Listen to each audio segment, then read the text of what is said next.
I own this land, but the HOA queen didn't get the memo. $500 a day. That's what Marilyn Harper, the self-appointed queen of Cedar Ridge Meadows HOA, claimed I owed her every day I dared build on my own lot. No legal notice, no record filed with the city, just a tacky piece of paper printed on her floral home printer stuffed under my truck wiper like some teenager's parking ticket. What burned hotter than her so-called fine was the look on her face, that smug little smirk that said, "I am the law here." She thought fear would pin me down. She had no idea I'm the last person you corner and expect to stay quiet. 2 years ago, I left a 20-story glass office in the city to find a slower life. I'm Avery Bennett, 31, ponytail, steel-toed boots, and a background in urban planning that would make half these HOA tyrants cry if they knew. I bought a peaceful half-acre at the end of Hickory Lane, hoping to start a pollinator garden and maybe, someday, a modest greenhouse. I had checked every zoning line, combed every ordinance, and double-checked with the county recorder's office. My permits? Immaculate. My plan? Legal. But to Marilyn Harper, none of that mattered. She ran Cedar Ridge Meadows like her private fiefdom, flanked by her ever-nodding sidekicks, stiff-collared Linda Hargrove and mousy Stephen Chu, the HOA board she puppeteered behind manicured hedges. It all erupted on a crisp October Saturday. I was knee-deep in brambles, sleeves rolled, clearing weeds by hand when a shadow blocked my sun. "Excuse me." Marilyn's shrill voice could curdle milk. She planted herself between me and my wheelbarrow. Her hand waved a page with clip art vines and Comic Sans headlines, like a bake sale flyer if it threatened your bank account. "What exactly do you think you're doing here, Miss Bennett?" I wiped my forehead, trying to stay polite. "Morning, Marilyn. Just clearing my lot. My shit goes up next week." Her lips pursed so tight they vanished. "Absolutely not. This lot is now a protected community greenbelt. You have no right to disturb it." I raised my eyebrows. "Funny, because I just checked the HOA's online covenant. It says, updated," she barked, wagging her paper in my face. "Emergency board meeting last Thursday. This parcel is now designated open space. Unanimous vote." She didn't know I'd already asked the city clerk about this update the night before. Nothing filed, nothing posted, no public minutes. I could see it in her eyes, too. She was bluffing and knew it. Fine. She want to fight? I'd give her one. But I'd do it smart. On Monday, I called the county planning office to reconfirm my permit was valid. The city had no record of any HOA overlay restricting my parcel. I drove by Marilyn's house that evening. Her curtains twitched as I parked. She was on the phone, watching me like a hawk. By Wednesday, her next move hit. A letter slipped under my door. "Cease construction immediately. Failure to comply will incur a penalty of $500 per day." Signed by Cedar Ridge Meadows HOA, with no letterhead, just her name in curling script at the bottom. That weekend, I rolled up my sleeves and went back to work. Sure enough, Marilyn materialized before I'd even unloaded my tools, this time dragging Linda and Stephen with her. "Ms. Bennett, you were warned," Marilyn said, voice dripping with mock pity. Linda thrust out another flimsy notice. Stephen just avoided my eyes. $500 daily. And your future dues will double until further notice." I laughed. Couldn't help it. This isn't a real fine. Where's the record of the vote? The amendment? Filed where? County's never heard of it. Linda mumbled something about unwritten consensus, while Stephen shuffled his clipboard like it might swallow him whole.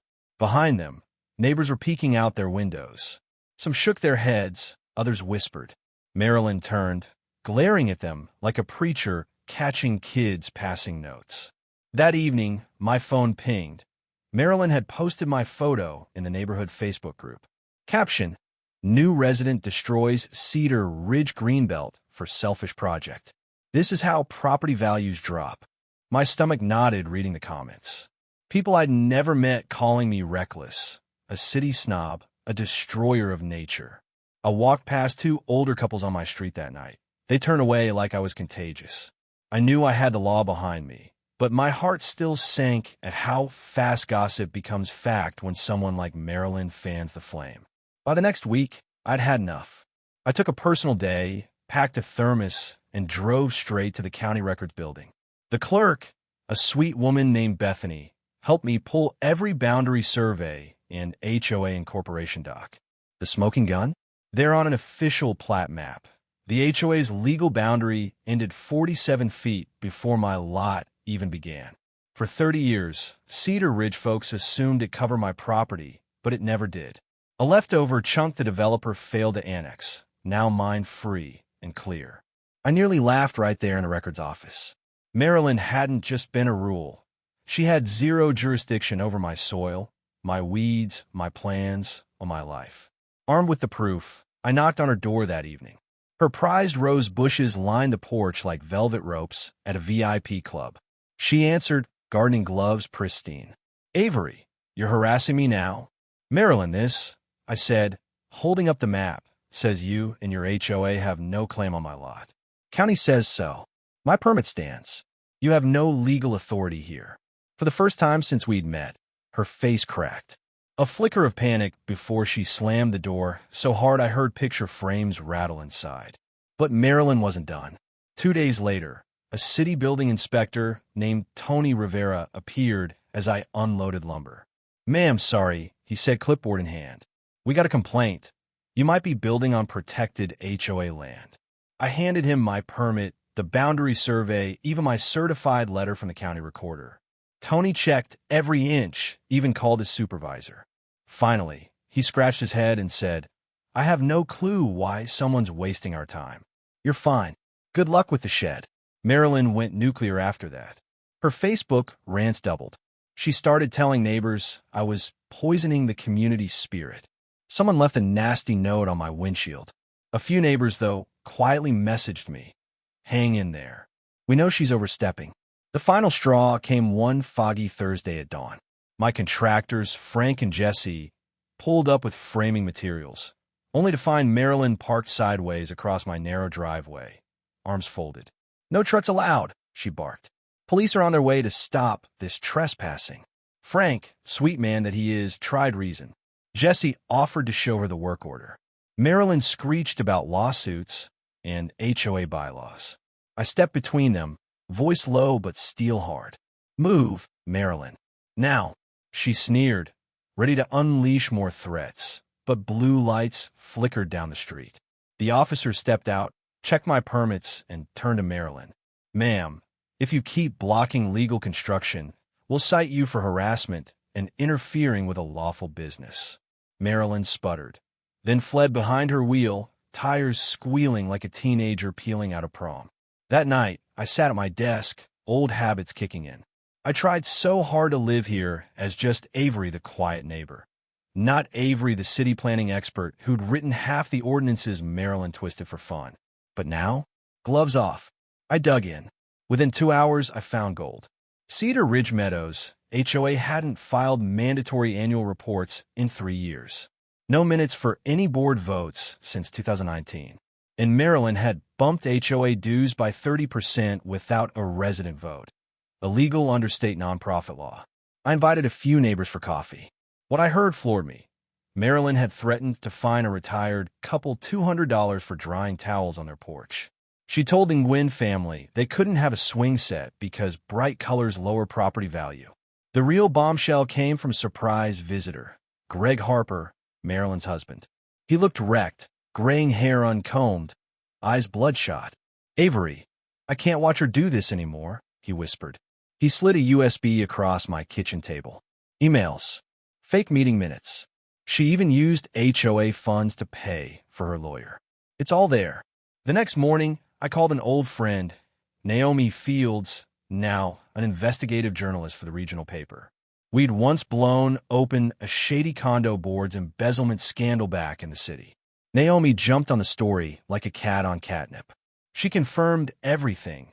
Maryland's new rules were fake, her fines baseless, and her social media defamation actionable libel. But the clincher? My property wasn't just outside the HOA. It was city designated as a community eco lot sold through a green space program, meaning Maryland hadn't just harassed a private owner. She'd obstructed an official municipal conservation initiative.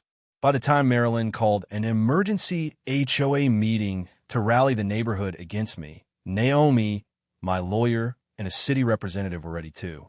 The rec center was packed, some glaring at me, some whispering apologies under breath. Marilyn strutted to the podium, flipping slides of my half-built shed like it was a toxic waste dump. This violator must be fined, forced to remove her illegal eyesore, and apologize for threatening our peaceful community, she concluded, slamming her palm down for emphasis. I stepped up slowly, plugged in my laptop, and projected the boundary map, county letters, Greg's emails, and city program details on the big screen. Then I turned to Marilyn and said, calm and clear, "Your authority ends 47 feet before my lot begins. And that shed? It's part of a city-certified green initiative. You obstructed it. You used HOA money for personal legal threats. You falsified votes. This ends tonight." Gasps filled the room. Naomi filmed everything, her camera light blinking like a beacon of karma. The city official spoke next, voice firm. "Ms. Harper, we're opening an investigation for potential fraud and misappropriation of HOA funds." Neighbors who'd once called me selfish now glared at Marilyn. Stephen Chu resigned on the spot. Linda Hargrove broke down crying, apologizing for blindly signing everything Marilyn shoved at her. A no-confidence vote swept through the hall like wildfire. 52-1, Marilyn's lone nay. She tried to storm out. I called after her, "Don't forget to tell your lawyer I'm filing for defamation too." 6 months later, Cedar Ridge Meadows is unrecognizable in the best way. Fees dropped by 25%. The new board, made up of level-headed neighbors, including Greg Harper, hosts gardening workshops on my lot every other Saturday. My shed? It's a thriving tool shed and teaching hub for the pollinator garden surrounding it. Naomi's expose won a state journalism award. Marilyn moved 3 states away, last I heard. Her roses? Withered in neglect. Sometimes I sit on the little bench beside my shed, coffee in hand, watching kids chase butterflies among the wildflowers we planted together. Marilyn thought she could stop me from building a shed. Instead, she helped build a community. And that, I know, is the sweetest kind of justice.